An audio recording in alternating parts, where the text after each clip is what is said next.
senior staff, senior staff, senior staff. The time is now.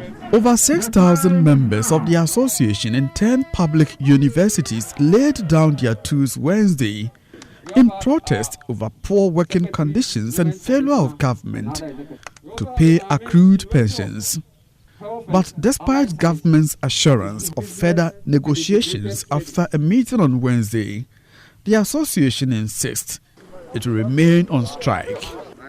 George Anson is president of the KNUST branch.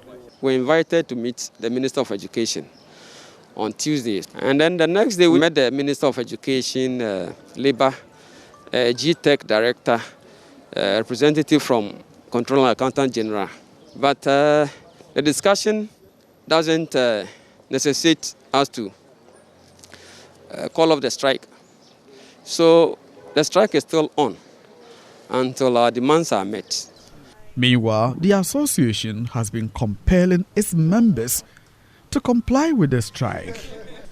A task force formed to enforce compliance has been moving from office to office.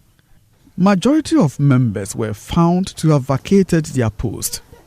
However, some recalcitrant members who were found on duty in defiance of the strike were sent packing by the task force.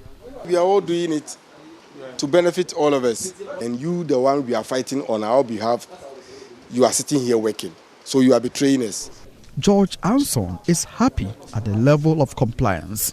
I must give my members about 99.8%. But there are just some few of them who maybe I don't know whether they didn't hear of the strike or something. And because of that, we are doing a mop-up to go around to drive all of them. So we are fully satisfied. And we've seen the impact. Our bosses have been calling us, some are pleading and other things. But we stand resolute until our demands are met. The action, which entered its second day, Thursday, is already having a toll on academic work.